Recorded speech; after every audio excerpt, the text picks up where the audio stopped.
The father said, because you be repeating the same person to me, you didn't bring two people. Tell the man to come. Do you see now? When we ask you, some of you say, well, if my parents are not supporting, I can marry after them. After all, my discipler is with me. Your discipler is not your biological parent. You look, you can do all of that and miss your parental blessing, but it will affect you. It will affect you. Children, obey your parent where? Honor your father and your... We obey when we are under them. When you marry, you don't obey them, you honor them. You can't be married and then, now I'm married, my mom sent for me and say, and then I asked my wife, my mom said I should go. My wife said, no, we have a meeting. Should I obey my mother or obey my wife? See, you are not sure, My wife. I'll tell my mother, wait. My wife and I plan an event. When we are through, I'll come. I will honor my mother, but I'll listen to my spouse. In marriage, things change like that. You can't, if you obey your parent more than your spouse, it's called marital interference. Your marriage will have crisis. Are you understanding? Yes, sir. Yeah, so you have to learn this. Now, I missed my point. So, what was the point I was making? Pardon? The ways were everything you have in life. Please, when you are married, you are not just marrying for yourself. You are marrying for your parent. You are marrying for others. You are marrying for your friends, the community. You are marrying for the church when you are marrying. But some of you will say, leave me alone. After all, it's my marriage. Mom, you are done with your own. This one is my own. Who told you it's your own? There's nothing that is your own. It's not your own. You are marrying for Jesus. That's the first person you are marrying for. Jesus must be happy with your marriage. So if your parents are saying, don't marry this person, you see, the point I was raising is that your parents don't need to hear from God concerning you. They may not need to. You heard from God. They have not heard from God. So you need to now tell God, Lord, if you are the one sending this brother or this sister, convince my parents. Your parents are not at fault. If you are really, you see, it will become one of the proof to show that God is in it. Say, Lord, my mother said I should not marry. And you are saying, Lord, Lord, God, leave me alone. If you are the one sending me to marriage, convince my parents. Is that a good prayer point? Yes, you wait. It will become a very valid point for you to build faith and trust in God, whether God is in it or not. And then you must give your marital process time. Sister Shade waited for how many years? 2 years. Wait. She was ready to wait for more, but after 2 years, the father called her. Today, do they have a blessed home? Yes. They have a blessed marriage affecting people all over the world. Okay, so please do everything to collect your parental blessing. Don't be arrogant, don't be egoistic, don't be nasty to your parent, because you are getting married to become a parent too. Do to others what you expect them to. Crying here is praying. It is commendable that the first thing that occurred to these people was to cry. They pray. So the mariners pray. This was unplanned prayer. These mariners were not planning to pray in that ship, but they had a Jonah. All right. When you have a Jonah, look, let me tell you something.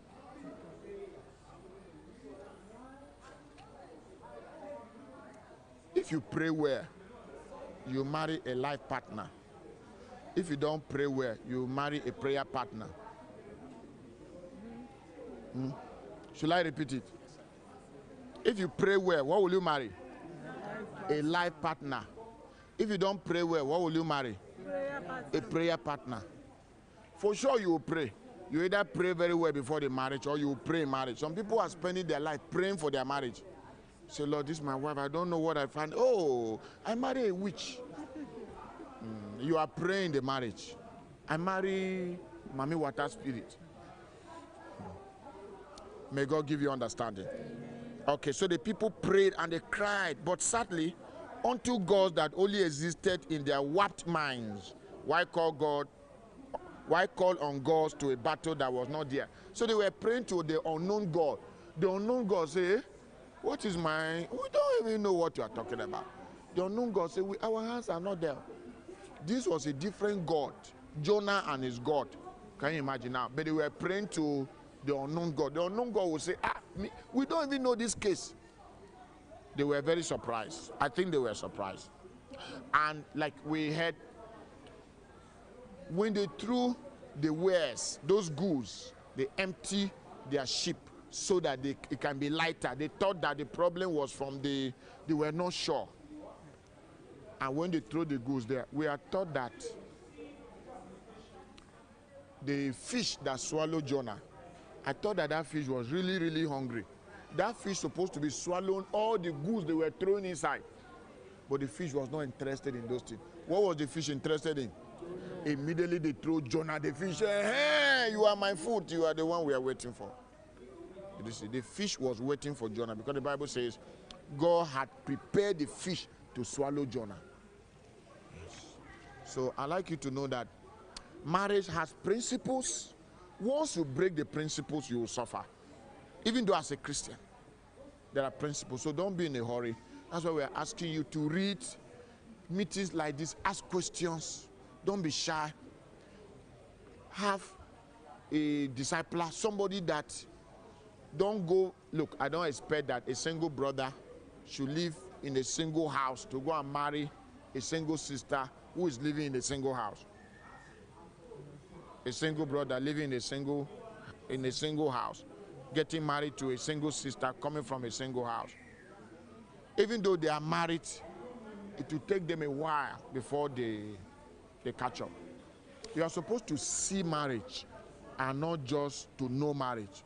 You're supposed to stay around a couple whose home is working, and then you're observing and say, okay, there are many things you cannot see in the Bible that mature couples have experienced. You need to see it. Sister, you need to see how a woman can serve the husband. You need to see it. You need to. Some of you there's no Bible verse for it, but you need to see it. Some of you don't know how to do this. This thing I just did like this. You don't know how to do it. Your legs don't bend at all. Yes. When you see the husband, especially when your husband is a very short man, and then you are looking at him like this. But the day you say you do, whether that brother is 15 years younger than you, you do. Oh. Hey. When you say you do you know the meaning of you do? How you do? The word do, you do. And you cannot undo, you will continue to do. Suddenly you hear people say, I'm done. You are never done. Who cook you? You are never done. You are just starting. You say until death do us part. Now you say, I'm done. You are not done anything. It is for better, for worse, you have entered.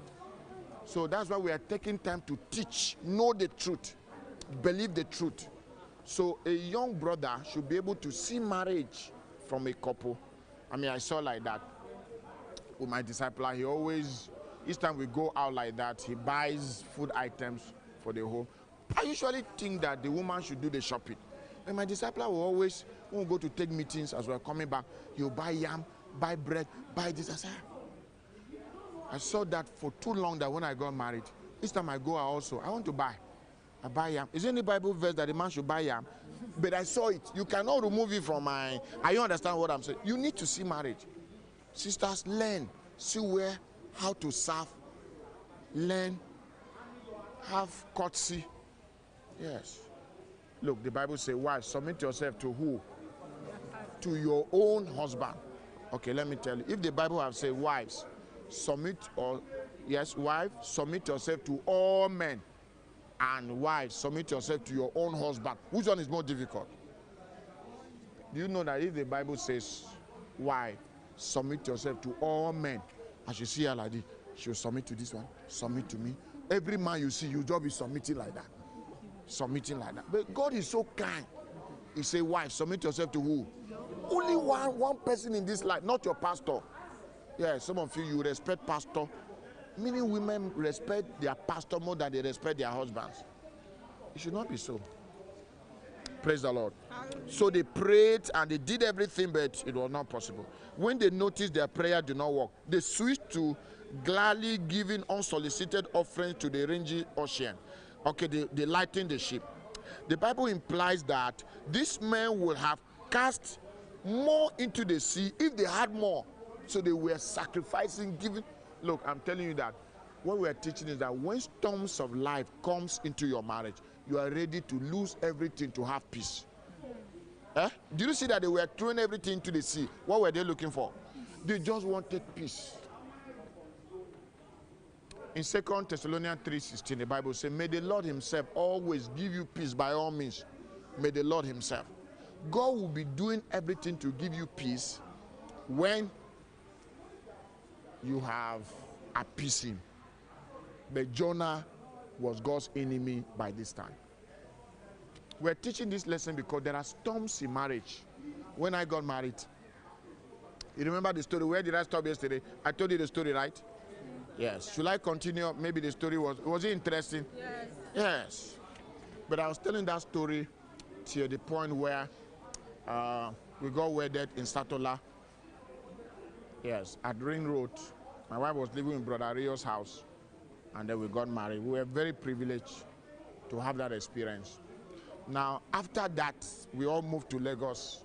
While in Lagos, after 2 months, my wife was pregnant, but we lost our first baby. You see, with all of that huge encounters and experience that we had the first storm of marriage was in child rearing. My wife was put into bed, and then the nurse that came in handled our baby without gloves. It was very painful. So that became our first storm of life. It was very painful. For years, it took us time to stagger. I mean, I couldn't imagine that could happen, but it happened. You see, we didn't expect that could happen, but it did. So, and I told you that very nice, beautiful story, how everything went. But marriage is not always that beautiful the way you think. But the most important thing is hearing from God. So sometimes when I wake up in those days, my wife will say, Lord, I remember August 16, you told me. She was just holding God by his word. You see, that's not the time to say, honey, I love you. Nobody remembers love when those kind of things happen. The first thing is, how do I get here? You just feel that you were dreaming, but you wake up, you are alive. You are married. You have a wedding ring. Hey, you cannot unmarry when you are married. Are you understanding? When we teach like this, are we scaring you? No, we are arming you for the truth. We are telling you what you should know, how you should know it, how you should know God for yourself, and then you can be strong. Today we have 3 children, very lovely children, and we cannot even remember that anything like that happened. Yes. So the truth is that when you follow God and know him, even when the storms come into your life or your marriage, you will always overcome. The Bible says in Jonah 3 verse 1, and the word of the Lord came to Jonah the second time. God will always give you a second chance. But be sure that the foundation was right. Second chance is only good when there was a first chance that was correct. God spoke to you the first time, God came again the second time. If you never had a relationship with God very strong, God will not come the second time. True? True. So make sure that you are building well and you are succeeding well. Sometimes we think that doing something sacrificial, what time is it? Doing something sacrificial, good. Doing something sacrificial like fasting for many months, doling out large amount of money to therapists, or spending more money on ourselves, on our spouses, will lighten the burden and save our homes from crashing. So we're teaching that storms of marriages are real. These are, look, every marriage will experience a storm, either now or later, be sure. Some will have it early in the marriage, some will have it at the middle of their marriages sometime, some will have it towards the end. But the truth is, the people that do know their God, they shall be strong. And then you do, the people that do know their God, if you know, you know. If you don't know, yeah, so be sure of what you are doing. The person you think that I love him, your parent will talk, you say, no, Dad, don't say anything to me. I love him. Let's storm. You see, the owners of these goods, they didn't value their goods anymore. They just wanted peace. In life, God has planned us to need peace. You want to have the peace of your life. So if you have a challenge in marriage, the first thing you are looking for is peace. And may God guide us as we keep preparing. Why these are commendable? The truth is that they can never give us the victory we desire. It takes what appeals to appease. The only thing that would appeal to the wind was for them to have peace was Jonah. So they cast everything, say this one, this one, this one, this one, this one. And I want to tell you that in marriage, sometimes you want to cast out many things, but there's one person you cannot cast out. You cannot cast out your spouse. You see that they were casting everything inside it. They wanted to spare Jonah. And truly, you cannot divorce your spouse. You cannot cast your spouse. You may shout and scream and cry. When you cry, you clean your tears, you continue the journey. Marriage is beautiful when you plan well, take your time, learn from experienced people, read. Some of you don't read books. Read books and understand. And when I say read books, I did not say read all kinds of funny books. Because some of you now, when they say read books, you go and look for books on style, sex style. You are 22. They say we should read books. Is that? It's not. You were not in my class at all. I was not your teacher. I was not your teacher at all. You had another teacher and not me. All right. Why these are commendable? The truth is that they can never give us the victory we desire. It takes what appeals to appease. The only thing that will appeal to the wind was for them. To the wind for them to have peace was Jonah, and the only one that appeals to the Father is Jesus. Being more religious will not help either. So the only thing that will bring peace in this storm was Jonah. Cast him out. They did every other thing. Now, so we are saying Jonah can be two things. At the point Jonah is your spouse. You don't want your spouse. You cannot throw away your spouse. But again, Jonah can be Jesus. You cannot. Again, Jonah can be the trouble of your marriage if it is not your spouse. Could be an evil spirit, could be an attack. So you need to cast out that Jonah out of your ship. All of this principle we are trying to draw is to help you see that the right thing must be done for the right result to come. What did I say? The right thing must be done for the right result to come. Requisite for the right solution. And they said everyone, we're on page 26, and they said to everyone, to his fellow, come, let us cast lot, that we may know for whose cause this evil is upon us. So they cast lot, and the lot fell upon Jonah. May you discover the enemy of your marital delay.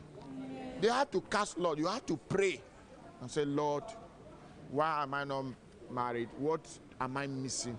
Some of you, if you sincerely pray, I teach singles that at least once in a week, to show that you really want to get married, you must have one day of the week you are fasting and praying.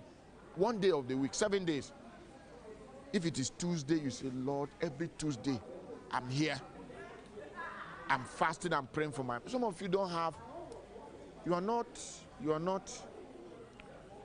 disciplined to things. You don't have a prayer life of consistency for a matter. You don't have a devotional life that is consistent. You don't have a prayer life about your marriage. If I ask you, do you want to be married? Yes. But are you praying? Say yes. How are you praying? Say, when I remember. Yes, now when they go to VG, say pray for your marriage, you pray. But on your own, you don't have a dealing with God. God is not dealing with you, and you are not dealing with God. There is no day you set aside to meet with God. I told you, you need time to get married, right? It's part of the time, I'm telling you. You can't be so busy not to have a day of the week.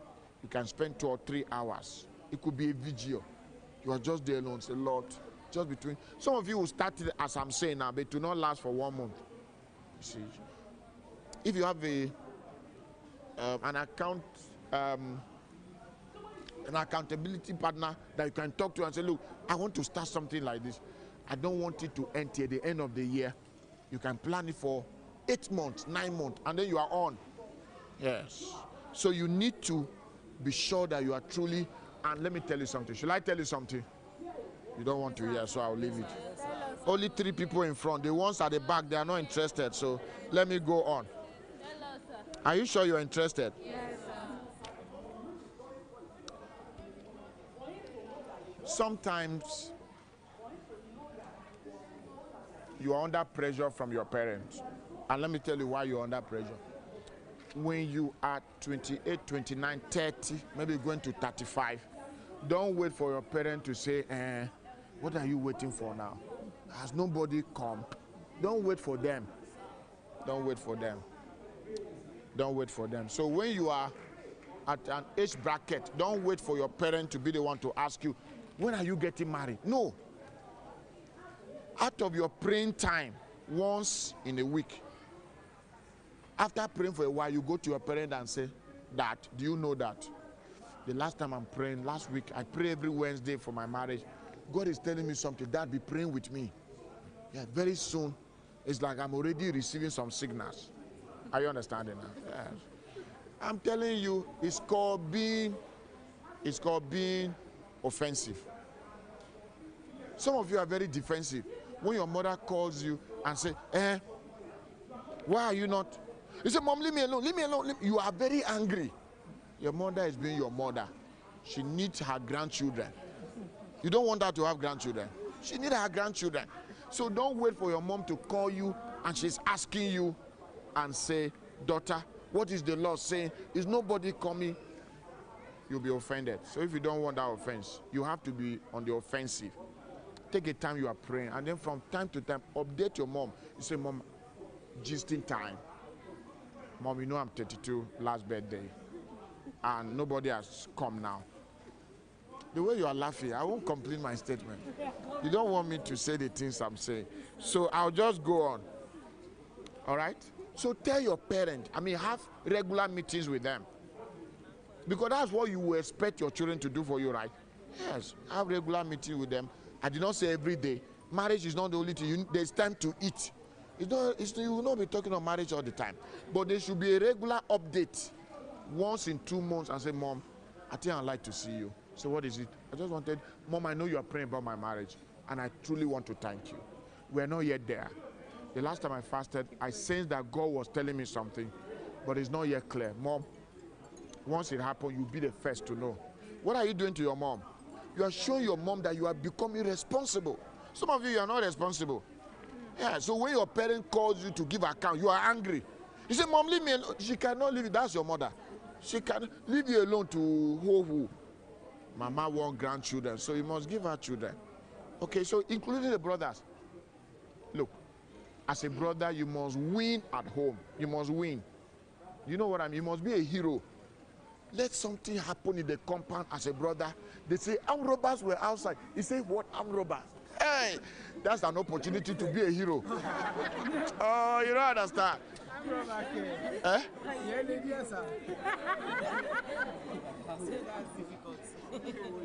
Armed robbers are outside.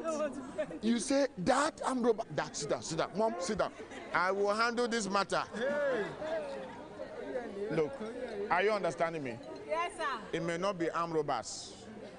It may not even be armed robbers, but you heard that there's a gunshot outside. Said that nobody should just sit down. I'm coming. I'll handle this. I'm telling you, you have to be a hero. You have to be a hero. I'm telling you from experience. You have to be a hero. By the time you go out, they say it's just these K-guide boys that were trying to do. But you see, you have shown them that you were ready to face the trouble. Only to go out is all this knockout. They were just shooting knockout. Have you not done something? You have done something. Yeah, your parents feel. Then the next time, they say people are fighting. Say that, I'll handle them. Do you know what is happening? Listen. I'm telling you something. Please listen. What's happening is that the day you go and bring that Ijebu girl you want to marry, he said that the lady I've been telling you she's here. The first question, where is she from? Say she's from Ijebu. The first thing that will happen to your parent is who you have been will determine whether they will accept that person or not. If you are a hero, they say, we trust you. You wanted scholarship to do your master's, you got it. Now okay, let's see what happened. Even though we don't like people from that, are you understanding now? They will give you the benefit of the doubt. But if you bring that Ijebu girl for the first time, you have never won a scholarship, you have never showed that you are a hero in the compound, your dad will say, Pardon? You like this? Get away. The way they even talk to you, you see that you are not, your parents don't respect you. Are you understanding what I'm saying? When you are with your parent, show some heroic, show some very strong macho over matters. Show that you are responsible now so that your parent can trust you. A day will come that you will need that trust. What I'm teaching you that you must learn how to build trust. How to do what? Build trust. Let me tell somebody that learn how to build trust. Your parents have to trust you. Some of you, your parents don't believe that you can do anything. They don't believe that you know what you are doing. Yeah, you have to show them that. Some of you sisters, when you are in the kitchen with your mom say, I'm coming. Oh, what did I say? I'm coming. I say I'm coming. This soup must not burn. You see, when she's repeating like that, she is repeating because she knows you. And then she go to the door and say, because all the time, when they ask you to finish the cooking, the soup must get burned. Did you see? Or it will be salty. And then you who is cooking Indomie and it's salty. Did they put salt in Indomie? Your Indomie is always salty. Then you go and bring a man and say, Mom, this is the brother I'm telling you. Oh, come on now. Let's be serious. Let's be serious. Let's be serious. Your mother knows you very well. Then you say, this is the brother. And then the brother came. The left leg of the trouser is not iron.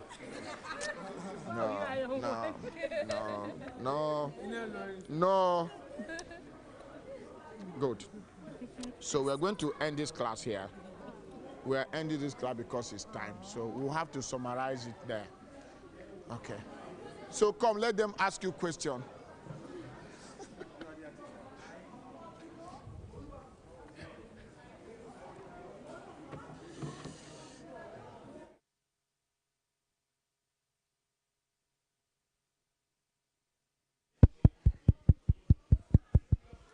Teachers, our time is up.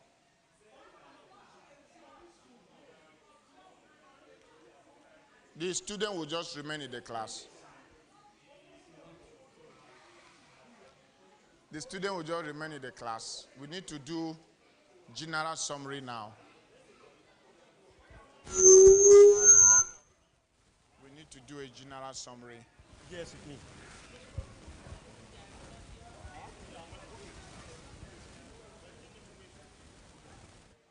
Teachers, please. You don't need to pray.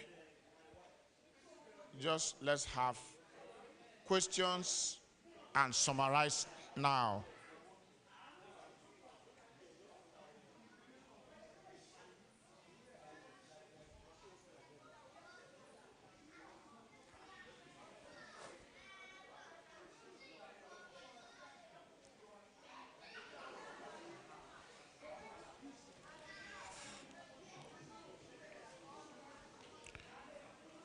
All right. Teachers, students, please just remain in your classes. Don't arrange the chairs for now. We'll just take a central summary from here.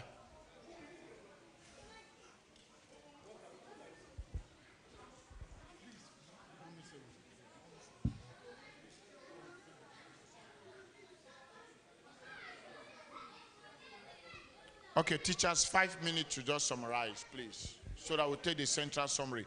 Student, if you have questions, please send in your questions here. Thank you.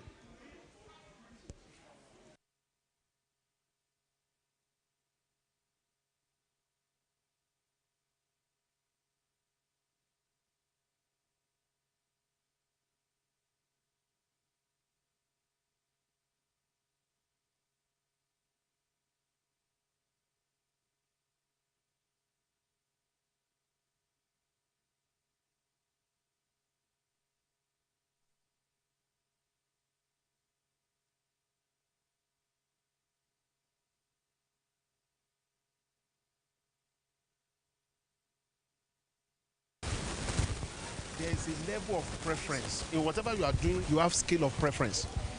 There's no way the two will be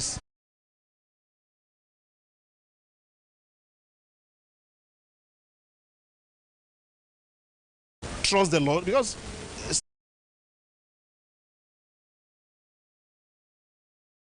to the second one.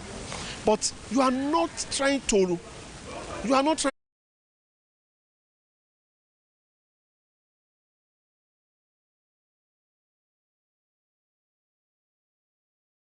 very key. That is very key. You, your wife, and ministry, your family, your family. You, number one, first priority, yourself. Because what is the essence of taking your family to heaven and you can't make it? You yourself, number one. Number two, your family. If you look at Samuel, 1 Samuel chapter 2, you see the way God arranged it. After family is ministry, is your work. You understand? Therefore, when we now look at it in that way, let me give you a preference, an example.